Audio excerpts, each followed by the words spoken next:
the Mixed Faith Relationship Podcast with your host, certified life coach, Chris Rich. Episode 9, The Art of Cheerleading. Hey there, how's your summer going, my friends? Mine is in full swing. I just got back from a family vacation to Canada. It was amazing. I love hanging out with my people. We ate poutine, we tried ketchup flavored potato chips, and we learned that milk is sold in plastic bags. Fascinating and super fun. So while we were there, my husband and sister-in-law participated in a pretty intense running event called the Quebec Mega Trail. The QMT, as they call it, had something for everyone. So for 2 days, we had the opportunity to cheer for hundreds of runners involved in different races, ranging from a 1 kilometer kids run, 10K, 25K, 50K, all the way up to a 100-mile race. The location was beautiful, and it was super fun hearing everybody speak French. Even though I don't speak French, other than what I learned from Beauty and the Beast, I could feel the energy and excitement among the athletes, spectators, and announcers. Between my own races and those of my family members, I have spent a lot of time at the finish lines of various running events. Have you ever had the opportunity of hanging out at a finish line? I highly recommend it if you haven't, my friend. The finish line is the perfect place to be if you're looking to be inspired or to boost your spirits. Also, there is something magical about being a cheerleader. I absolutely love it. Cheering for my own people fills me with love, admiration, and pride. And those emotions all feel amazing. And I'm the one that gets to feel my own emotions. And so are you. I love cheering so much that I even cheer for the people that I don't know. And sometimes that embarrasses my kids, but that's okay. I'm pretty sure there is no downside to cheering. Also, when else can you randomly make loud noise in public? I love it. So at the QMT, there were multiple running events converging at the same finish line. And the color of the bib was the only way to determine the distance that the runner had completed. In the pre-race instructions, it read, during your event, you will pass QMT 100-mile runners. They will likely be slower than you and very tired. Be courteous if you must ask them to give way. Make sure to encourage them. You guys, I love this. Not only were those great instructions for the race, but they're great instructions for life. You never know what someone is going through. It never hurts to be a cheerleader, ever. There's no downside. As a spectator, I love to observe the people around me and find the many parallels that running offers in life. Some people run with massive smiles because they're so proud of what they've accomplished. There was a man that ran down the chute giving high fives to all the spectators, creating a huge amount of energy in the crowd.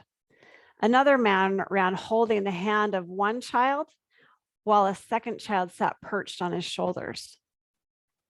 Other runners had focused looks of determination.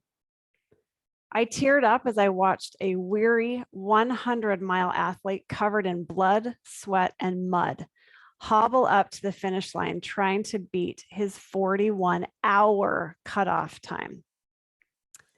Another little girl tripped and face planted, kersplat, right in the middle of the trail.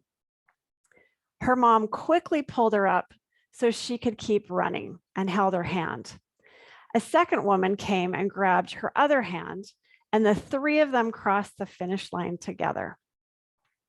Watching this reminded me of the many times I have struggled in my life, and my support crew was there to help me keep going. One young runner refused to go on and reached up for his mom to carry him. That got me in the feels big time. I have been in that spot before where I reached up to my Savior and let him carry me. He is always there to be my cheerleader. I love what Jeffrey R. Holland said. Keep trying, keep trusting, keep believing, keep growing. Heaven will be cheering you on today, tomorrow, and forever. Thank goodness for that, my friends.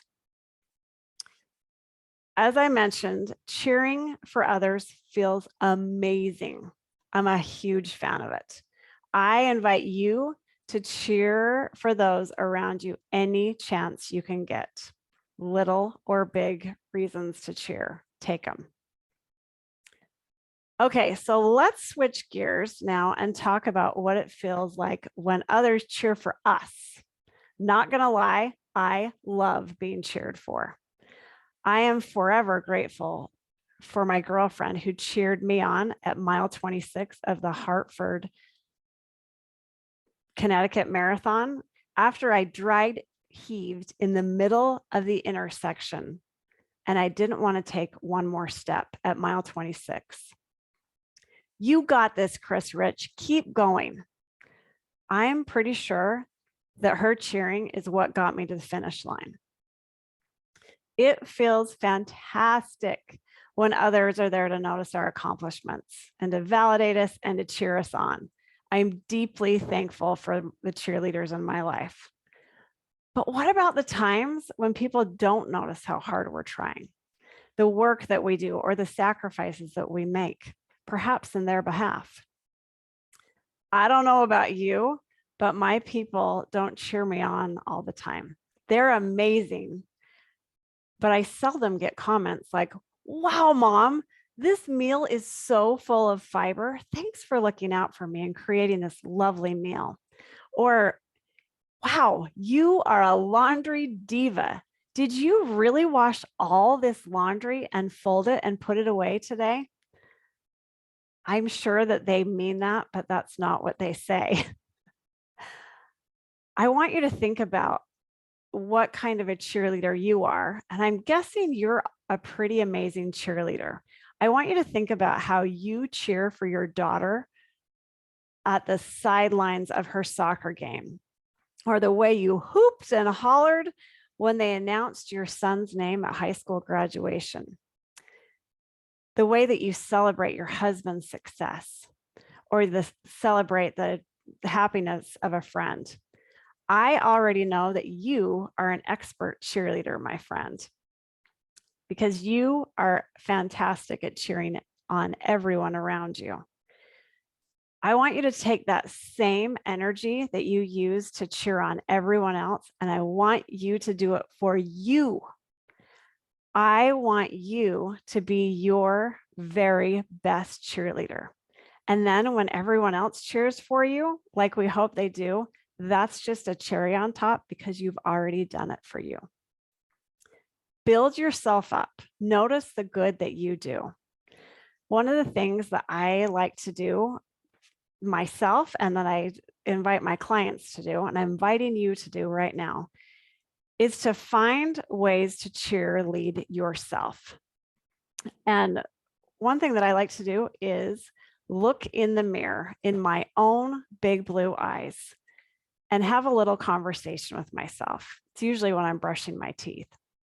So I look into my own eyes and I say all the things that I wish other people would say to me. And I cheer myself on. Sometimes it looks like, way to go, Chris Rich. You did 5 loads of laundry. High five. Go you. Other times it looks like something more serious, like, I'm so proud of you. You listened to your husband when he had a very different opinion about religion. It might look like, thank you for being there for your kid today when they were really grouchy and hard to talk to. Also, I just look at myself and tell myself, nice job. I love you. I'm proud of you. And sometimes I even ring my own little cowbell. Way to go, you. You did it. You guys, there is no downside to being a cheerleader. And I invite you to be your very best cheerleader.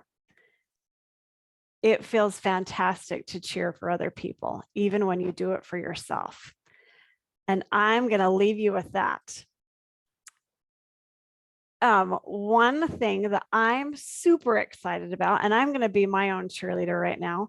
I'm really excited about something that I am announcing on my website. So go check out my website, chrisrichcoaching.com, and I've got something amazing coming up the first week of August that I would love for you to go find out about. So go check it out. Have an amazing week, my friends. Mwah.